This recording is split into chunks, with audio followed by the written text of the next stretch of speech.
Halo sobat, jumpa lagi melanjutkan kisah Nogo Sosro dan Sapu Intem untuk sobat semua.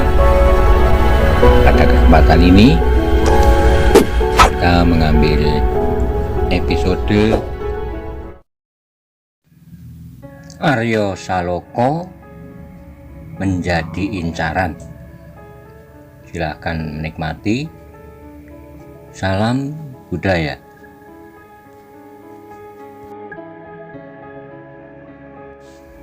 Pada episode sebelumnya dikisahkan bahwa Maiso Jenar melihat keadaan Banyu Biru yang terjadi kegemparan karena ada serangan dari pasukan yang tidak diketahui. Apalagi ketika dia sampai di rumah Gajah Soro, Aryo Saloko sedang terancam keselamatannya. Bagaimanakah kelanjutannya? Mari kita simak bersama.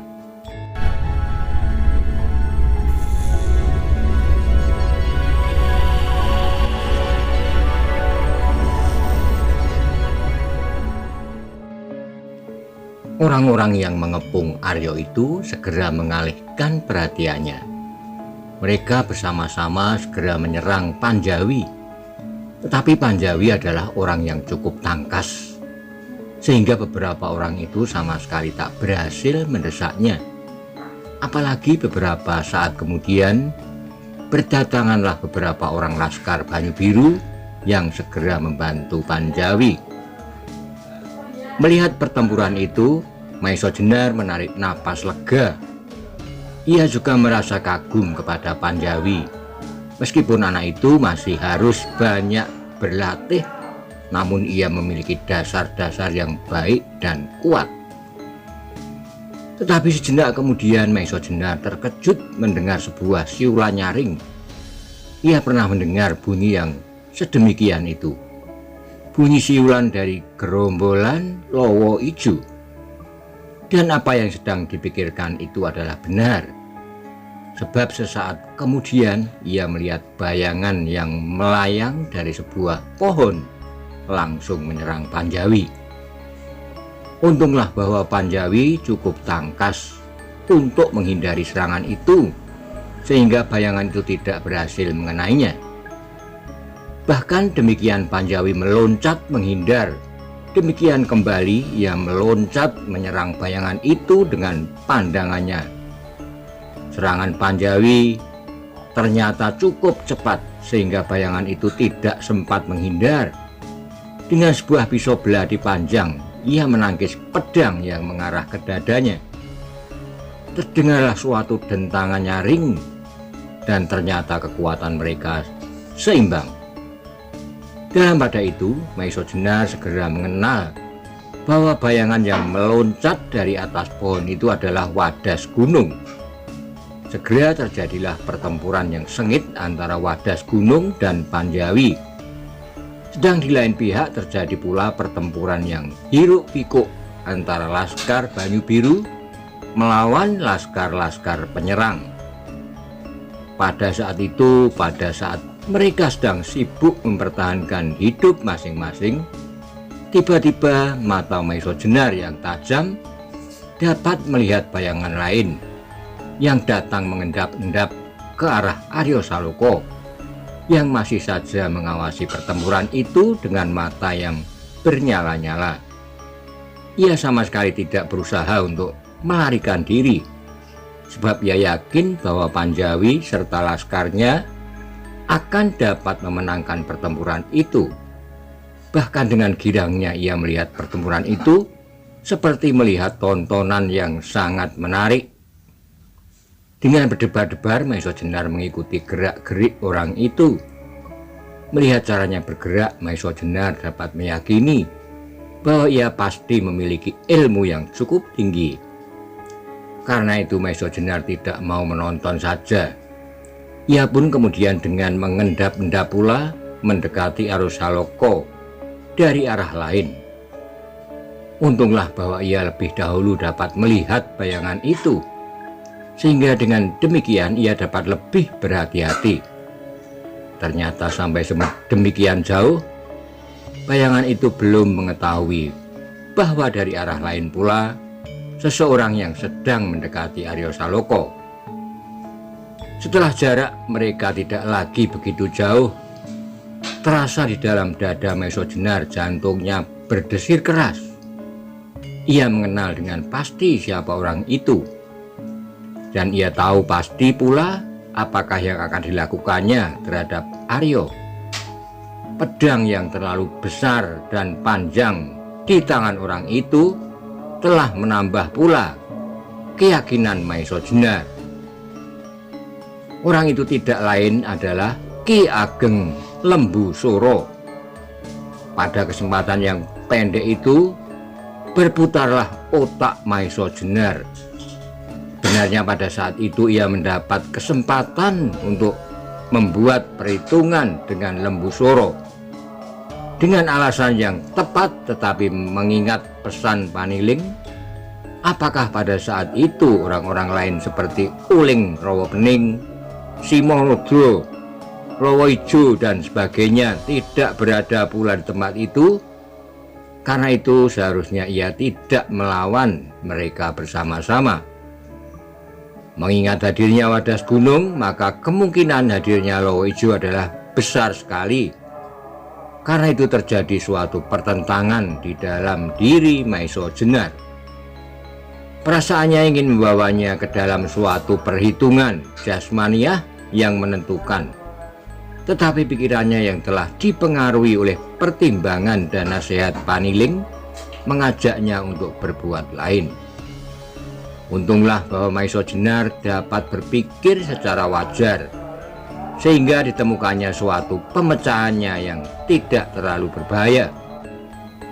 Pada saat itu Lembu Soro telah dekat benar dengan Aryo Saloko yang dengan tombak di tangan masih saja perhatiannya terikat pada pertempuran yang sengit antara Panjawi dan Wadas Gunung serta Laskar Banyu Biru melawan laskar-laskar yang menyerangnya. Ternyata Lembu Soro sudah tidak mau membuang waktu lagi.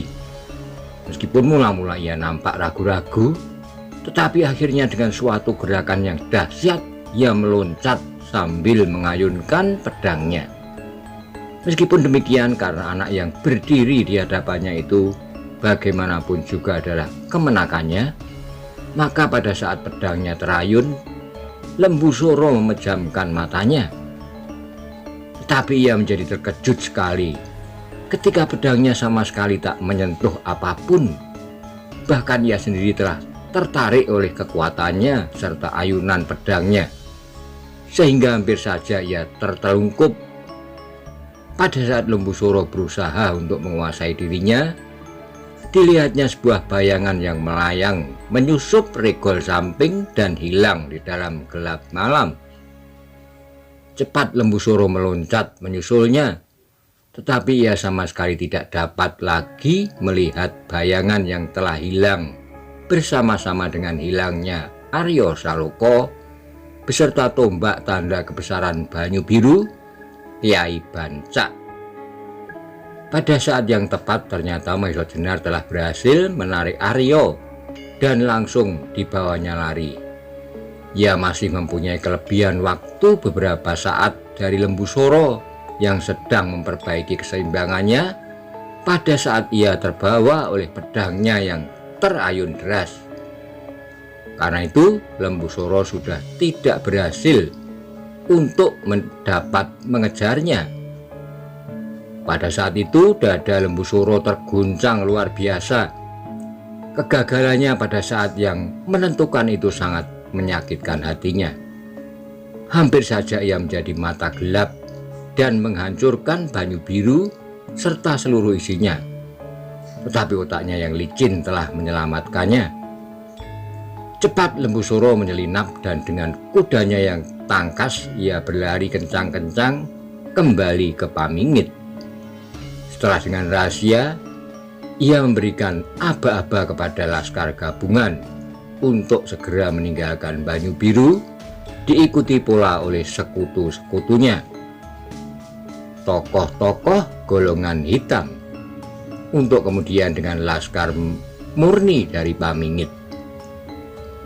Lembu Suro akan datang kembali dengan dalih untuk memberi perlindungan kepada daerah perdikan yang dikuasai oleh kakaknya yang terpaksa tidak dapat menjalankan kewajibannya. Arya Saloka yang merasa dirinya ditangkap oleh seseorang tanpa diketahui dari mana arahnya menjadi terkejut sekali. Dengan gerak di luar kesadarannya, ia menusuk orang yang menangkapnya dengan tombaknya. Tetapi orang itu sangat tangkas sehingga tombaknya malahan telah dirampasnya. Dengan demikian Arya menjadi marah dan cemas. Segera ia meronta untuk melepaskan diri. Tetapi ketika ia hampir saja berteriak-teriak, didengarnya orang itu berkata, "Jangan ribut Arya, kita bersembunyi untuk beberapa saat." Arya terperanjat mendengar suara itu, suara yang telah dikenalnya. "Paman Maisa Jenar," desisnya. "Ya," jawab Maisa Jenar singkat. Mendengar jawaban itu, hati Arya Saloka segera menjadi sejuk, seperti disiram embun. Ketakutan, kecemasan, dan kebingungan yang menusuk-nusuk dadanya seketika itu lenyap seperti asap ditiup angin. Beberapa saat kemudian, setelah Maisa Jenar merasa aman dari kemungkinan dapat diketemukan oleh Lembu Suro dan laskarnya, segera memberhentikan langkahnya. Nafasnya berjalan cepat serta jantungnya berdetakan karena perasaan-perasaan yang bercampur baur di dalam kepalanya. Setelah mereka berdua agak tenang, berkatalah Maisa Jenar, "Arya, tahukah kau siapakah yang telah menyerang Banyu Biru?" "Tidak, Paman," jawab Arya. "Kapankah serangan itu dimulai?" tanya Maisa Jenar pula. "Sejak matahari terbenam, tiba-tiba saja terjadi kerusuhan-kerusuhan di dalam kota. Untunglah bahwa kakek Wonomerto segera bertindak untuk mengatasi keributan. Meskipun demikian, ternyata para penyerang itu berkekuatan besar sekali, sehingga untuk keselamatan selanjutnya kakek Wonomerto merasa perlu atas persetujuan beberapa pemimpin yang lain serta atas persetujuan ibu untuk mengirimkan permintaan bantuan ke Pamingit kepada Paman Lembu Suro. Sebab kalau kerusuhan itu berlarut-larut tidak dapat teratasi, maka Banyu Biru akan semakin rusak." Mendengar keterangan Arya Saloka itu, bergolaklah hati Maisa Jenar. Ternyata para pemimpin Banyu Biru sama sekali masih belum mengetahui bahwa sumber dari segala bencana itu justru Lembu Suro sendiri. Puncak dari kejahatannya adalah suatu usaha untuk membinasakan Arya Saloka. Pada saat itu para pemimpin Banyu Biru datang minta perlindungan kepadanya. "Arya," kata Maisa Jenar kemudian, "ketahuilah bahwa jiwamu terancam. Karena itu sebaiknya kau bersembunyi untuk sementara waktu." Maisa Jenar tidak meneruskan kata-katanya. Ia menjadi ragu apakah sebaiknya ia harus mengatakan terus terang tentang apa yang terjadi sebenarnya, ataukah ia harus berkata lain. Arya Saloka menjadi keheran-heranan mendengar kata-kata Maisa Jenar. Apakah kepentingan orang-orang kita itu membunuhnya? Tapi baru saja apa yang telah terjadi agaknya memang benar. Beberapa orang telah mengejar-ngejar Arya Saloka dengan senjata terhunus. Arya menarik napas panjang. Otaknya yang masih belum cukup masak itu belum dapat menangkap masalah-masalah yang terlalu sulit. Karena itu ia tidak berpikir lebih lanjut.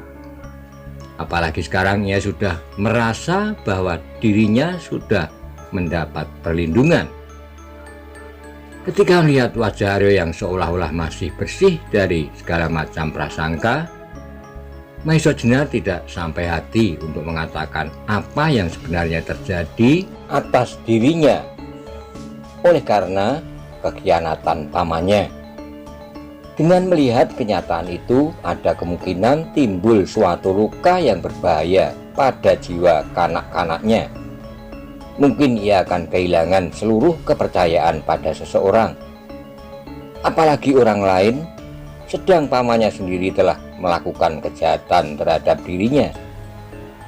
Karena itu Maesa Jenar harus berkata lain kepada Arya Saloka, meskipun maksudnya adalah sama, mengajak Arya Saloka untuk sementara bersembunyi. Arya, mungkin orang-orang jahat sedang berusaha untuk menangkapmu, sebab kau sekarang adalah pejabat kepala daerah Pertikan Banyu Biru. Dengan menangkap engkau, orang-orang itu akan mengharapkan keuntungan. Mungkin kau akan dijadikan tanggungan atas suatu pemerasan terhadap Banyu Biru. Tetapi juga ada kemungkinan yang lebih berbahaya bagi dirimu, yaitu menghendaki jiwamu, kata Maesa Jenar. Arya Saloka mengangguk-angguk, tetapi jawabannya sangat memusingkan Maesa Jenar. Aku tidak perlu takut, Paman, sebab sebentar lagi Paman Lembusura pasti akan datang. Dengan adanya Paman Lembusura beserta laskarnya, serta hadirnya Paman Maesa Jenar di Banyu Biru, maka aku kira tak akan ada seorang pun lagi yang berani mengganggu tanah kami. Maesa Jenar menarik napas dalam-dalam. Ia mendapat kesulitan untuk memberi penjelasan lebih lanjut. Justru adanya Lembusura di Banyu Biru, maka berbahaya dapat datang setiap saat bagi Arya Saloka. Setelah berpikir beberapa saat, berkatalah Maesa Jenar, Arya, kalau mereka menyerang dengan terang-terangan, maka Laskar Banyu Biru dan Pamingit pasti akan dapat menghalaunya. Tetapi untuk menangkap atau berbuat hal-hal jahat lainnya terhadapmu adalah 1001 cara yang dapat ditempuh. Karena itu, menurut pertimbanganku, sebaiknya kau bersembunyi untuk sementara. Selama keadaan belum memungkinkan, kau tidak perlu menampakkan diri terhadap siapapun. Aku akan berusaha untuk menghubungi pemimpin-pemimpin Banyu Biru selama engkau di dalam persembunyian. Selama itu kau sempat belajar beberapa hal yang perlu bagi keselamatanmu. Bukankah ayahmu minta kepadaku untuk melatihmu dalam olah kanuragan? Mendengar kata-kata Maesa Jenar itu, serta kesempatan baginya untuk memperdalam pengetahuannya dalam berbagai ilmu, Arya menjadi gembira. Maka jawabnya, baiklah Paman, kalau Paman mempertimbangkan demikian, tetapi ibu pasti akan selalu mencari aku dan mencemaskan keselamatanku. Bagus Arya, pada suatu saat engkau akan kembali ke tanah ini, dan kau akan memelihara tanah ini sebagai tanah pusaka. Engkau harus menjadikan tanah ini tanah harapan bagi masa depan. Bukankah ayahmu selalu mengharapkan engkau menjadi seorang pahlawan? Arya mengangguk-anggukkan kepalanya. Matanya menjadi cerah seperti bintang pagi yang berkilau-kilau karena kebesaran hatinya. Kepada ibumu, aku akan selalu berusaha menyampaikan setiap berita tentang dirimu, lanjut Maesa Jenar. Sekali lagi Arya mengangguk-anggukkan kepalanya. Sesaat kemudian keadaan menjadi sepi. Dengan panca indera yang tajam, Maesa Jenar sedang mengamati keadaan. Maka setelah menurut pertimbangan Maesa Jenar, sudah tidak ada lagi bahaya yang mengancam, serta hiruk pikuk pertempuran sudah tidak terdengar lagi, berkatalah ia kepada Arya, Arya, agaknya keadaan telah bertambah baik. Meskipun demikian, engkau harus berusaha untuk tidak menampakkan diri, baik kepada para pemimpin Banyu Biru maupun kepada ibu serta rakyatmu. Siapa tahu masih ada musuh-musuh yang bersembunyi yang akan dapat menjebak atau menyerang engkau dari jarak jauh. Karena itu marilah untuk sementara kita tinggalkan tanah ini dengan suatu keyakinan bahwa kau pasti akan kembali dalam keadaan aman dan sentosa